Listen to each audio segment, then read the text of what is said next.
Okay, inside details coming in of the key meet at the Ministry of External Affairs that is coming in at this moment. The high-level meet continues at MEA after meeting diplomats from European nations. Now, Foreign Secretary is meeting envoys from neighboring countries as well. That's the information coming in. A high-level meet, as we've been reporting to you, has been on at the Ministry of External Affairs. Clearly, the outcome of yesterday's dastardly strike at Pulwama has seen massive condemnation coming in from not just several countries, but several heads of state globally as well. The process really of Indian government isolating Pakistan on international fora is, of course, one of the key agendas of concern. Nikunj is joining us for more on the story. Nikunj, diplomatically speaking, there's a lot that India can do and a lot that several people have raised their voice to say India must do. While the MFN status soon after the CCS meeting this morning that was revoked, further action in terms of,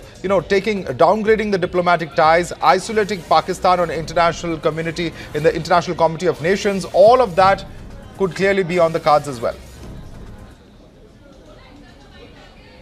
Well, Madhav, frankly speaking, MFN status, withdrawal of the MFN status is more for optics. Actually, it doesn't hurt Pakistan as much as probably even as it hurts India. So therefore, that is only for optics.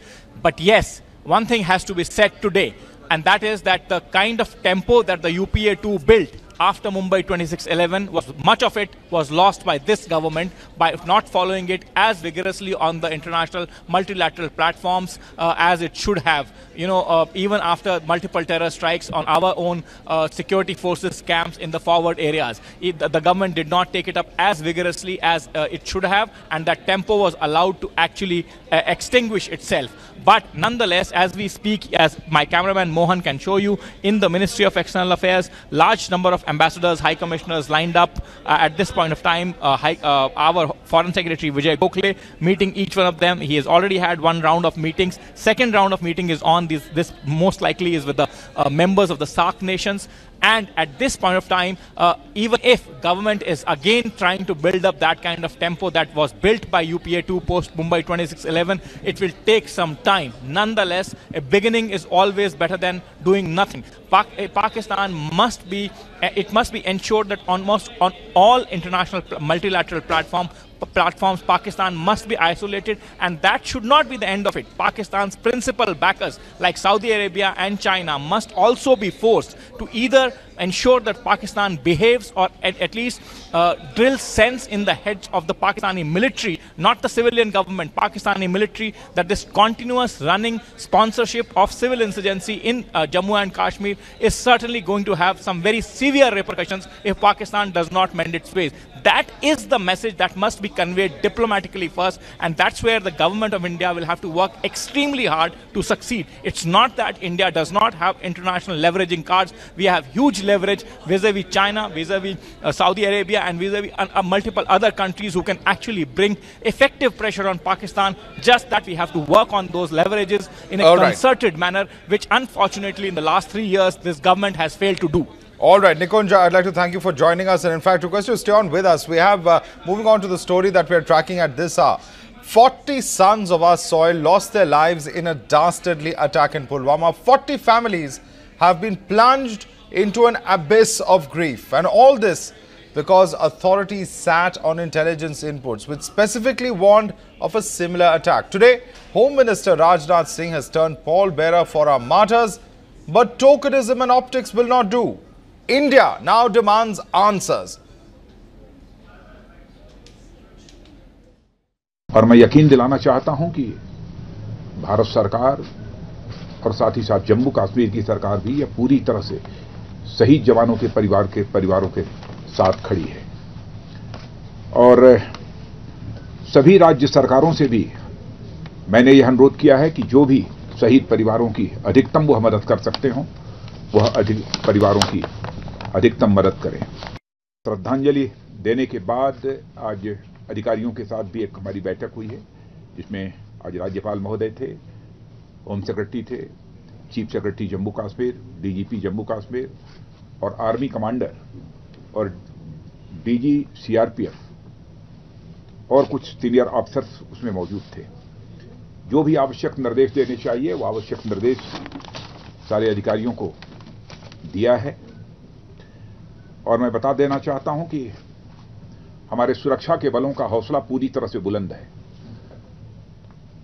और आतंकवाद के खिलाफ हम जो निर्णायक लड़ाई लड़ रहे हैं उसमें हमें कामयाबी मिलेगी।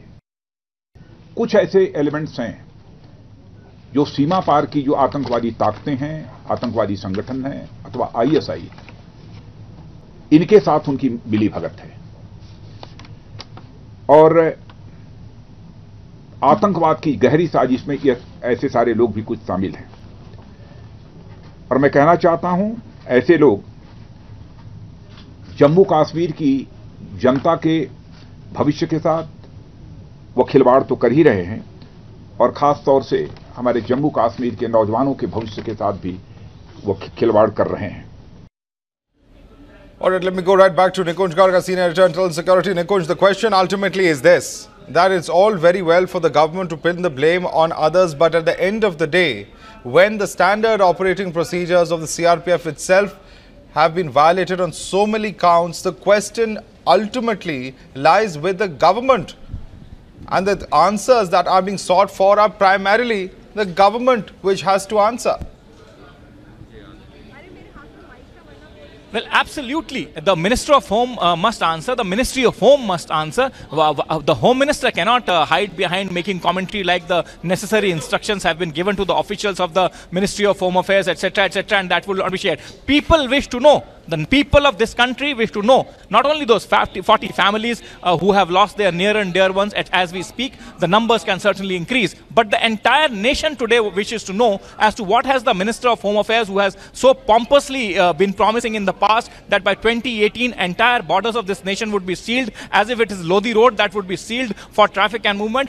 And how is it that the infiltration is still taking place? How is it that that large quantity of IED reached Jammu and Kashmir and an IED was assembled in a vehicle-borne IED format? How is it that convoy security was breached? Why was the intelligence not acted upon? The least that the Home Minister at this stage must do is to address a press conference to the national media, answer all the questions that the people of this country wish to ask. It is not the Home Minister and the Home Secretary and the DG of the CRPF's time to pass instructions to the lower formations. The lower formations are doing their jobs. It's the politics and the politicians at the apex of the security superstructure that have failed this nation time and again, and this time in a very, very shameful manner.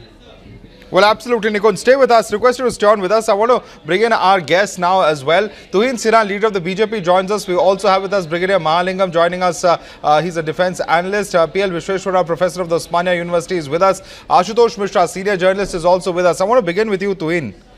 We've heard over a dozen times during the course of the NDA-2 government promises of a muh-tod jawab. Now, what is this muh-tod jawab? When will the permanent solution be there? What kind of a solution will be there? And at the end of the day, this kind of attack raises some very serious questions on the internal security management by the NDA-2 government, Tuhin.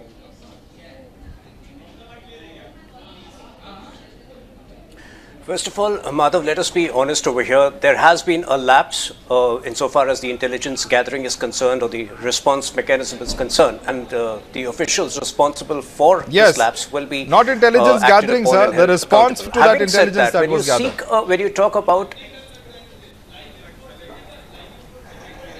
yes, I agree with that, and the officials responsible for this will be held accountable and brought to task. All right. Tuhin, I want to interrupt over here. We have Nikunj wants to come in. Yes, Nikunj. Madhav, this business of officials being responsible must end. Officials are not responsible. Officials are working on ground. The political leadership must take responsibility. What is the Home Minister supervising this ministry? He has been the longest serving Home Minister of this country in the last 15 years. After Advani finished his tenure as the Deputy Prime Minister and the Home Minister is the longest serving. The entire responsibility of the safety and security of the borders is vested in the border guarding forces. The Home Minister is at the apex. The Home Minister must at least own up and at least offer to resign. Mr. Chidambaram, when he was Home Minister of the country and 75 of CRPF men were martyred in Dantewada, offered to resign. Prime Minister declined to accept his resignation. What has the Home Minister done apart from doing Kadi Ninda in all 5 years? This is not official business, Mr. Tuhin Sinha. This official term is behind you. You have finished. The entire term of NDA-2 is over. This is the time that the politicians must own up responsibility. Absolutely. Tuhin, respond to that. Twin, respond to that. Why does the government not come up and take responsibility? See, I started by saying there has been a lapse. So appreciate the fact that there is an honesty. Now, I cannot get into what Mr. Chidambaram did 5 years ago or what we have done. What I can tell you is that instead of demanding the resignation today, I think we should focus on the response which we still need to give in the coming days. No, but who will take responsibility then, Twin Sinha? You want the Congress to take responsibility when you're in government? Having said that there has been a lapse, please let me complete over here. I heard Nikunj, I can understand his feelings at this point of time, but more than getting into this rhetoric, let me also explain over here that the topography of the state, and more specifically the duplicity which I've always maintained of the local parties over there, makes it very difficult. In all likelihood, the person who perpetrated this attack was a local and probably enjoyed political protection. So all of these factors make, and today I'm not indulging in a blame game, but all of these factors make Kashmir a very complicated we are certainly, issue. on this channel, we have asked on multiple times the question of Kashmir politicians. Those questions have been asked for, those questions have been responded to, and we will continue to ask, but this government has to continue to take responsibility, at least when it comes to this. Okay, more breaking news coming in at this moment. Mamata Banerjee has raised questions about the National Security Advisor Ajit Doval. This is what Mamata Banerjee has said at this point in time. Information coming in of Mamata Banerjee questioning Home Minister Rajnath Singh as well as National Security Advisor Ajit Doval. She has asked, what was the NSA doing? That's a question coming in from Mamata Banerjee. Let's listen in. Intelligence failure तो पूरा हुआ, एक साथ में इतना गाड़ी क्यों जा रहा? हम जब पहाड़ का उधर में जिंदगी जब खतरा है, सबको पता है क्या चल रहा है। ये साल भर चल रहा है, 1 साल 2 साल से चल रहा है। डेमोक्रेटिक गवर्नमेंट भी चला गया है, अभी तो प्रेसिडेंट उनका अंडर में है, पूरा गवर्नमेंट उनका साथ में है। नेशनल सिक्योरिटी एडवाइजर क्या कर रहे हैं? This is the question people are asking. I am not, because I am totally with the countrymen and the soldiers. लेकिन इतना सोल्जर को जब देहांत हो गया है, उसका तो हमको जानने का हक है। नेशनल सिक्योरिटी एडवाइजर क्या कर रहे हैं? Defence ministry so important, home ministry so important, government is so important for that particular areas, and we always condemn the terror attack. We don't support, never support this. Across to Tamal, this is the most scathing attack Mamata Banerjee has made on the Home Minister Rajnath Singh or the National Security Advisor Ajit Doval yet. Well, that's right, Madhav. Mamata Banerjee was unsparing with her attack on the central government.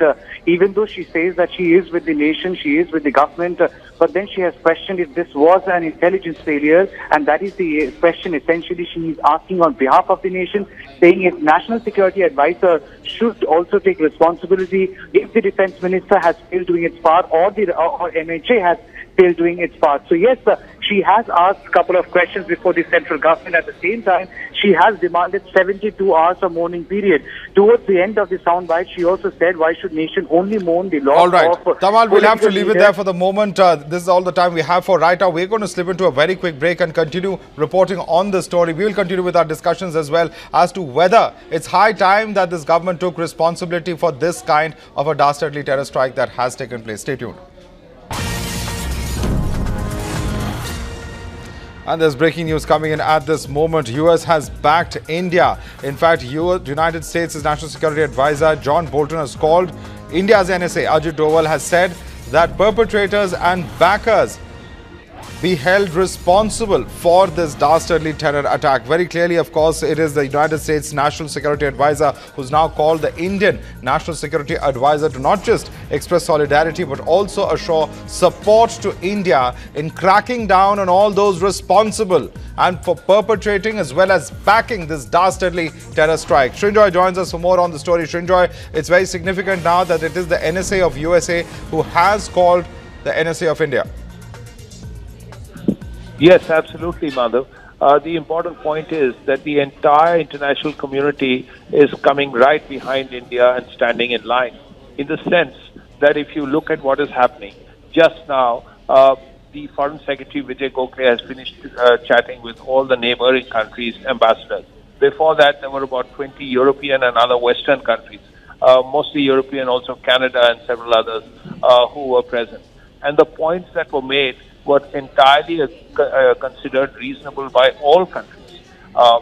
The point that has been made is that the countries concerned should put pressure on Pakistan to ensure that the perpetrators of this attack are caught and all the terror training camps are closed down and Pakistan ceases. All right, Srinjoy, we'll have to leave it there for the moment. I'd like to thank you for bringing us that update there. I want to quickly take that question across to our guests who are joining us. We have Brigadier Mahalingam with us. Brigadier Mahalingam, the United States has called and assured all sorts of support to India in cracking down and bringing the perpetrators of this attack to justice. But the big question is still this, that at the end of the day, you know, the Indian government too will have to take responsibility. While the United States and the community of nations may come out to support India today, somewhere the accountability too has to be fixed. Yes, absolutely. First of all, as far as the United States is concerned, I am still skeptical. Because after Trump made his statement, the United States went back to Pakistan seeking their cooperation and help in getting the Taliban to the dialogue table. And then thereafter, subsequent sort of talks by the NSA and the Trump sort of indicate that they are indeed moving closer to Pakistan with a view to ensure that the American troops are withdrawn from Taliban, which appears to be the prime sort of aim of Trump. Having said that, as far as India is concerned, we must understand the government of India has all the responsibility to take on. It is not, we are not going to go by the demands of the political parties. Political parties, their demands as regards accountability are fully Brigadier loaded Mahalingam, with if I can just interrupt you, sir, purposes. I just want to inform our viewers that this is the picture coming in of the special flight that is carrying the mortal remains of our braves who were martyred in that attack in Pulwama. These are live pictures coming to you from Delhi's airport. This is from the Palam technical area that these pictures are coming in. We do expect that it is from Delhi that the mortal remains of our braves would be taken to various parts of the country that they hailed from. We will be bringing you pictures of really the formal ceremony to pay respects to these braves who have lost their lives serving the nation. We will get back to those pictures, but before we get into that, let me quickly bring in at this point of time Ashutosh Mishra. Ashutosh Mishra, the question ultimately is this, that this is a government that had promised a lot. It is a government that had promised that there would be smart border fences that would seal the borders by 2018. It's the current Home Minister who had promised that. Several such other promises that I can list. The nation is still wondering what has happened to all of those promises, sir.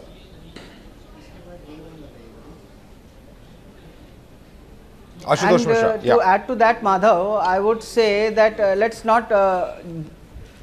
Madhav, I would like to add that not just the Home Minister. If you remember, even the Prime Minister told us that वो एक sir काटेंगे तो हम 10 sir काटेंगे, 56 inch का सीना, लाल आंख दिखाना, house the Josh. So the blame is till the top. The fish rots from the top. All right.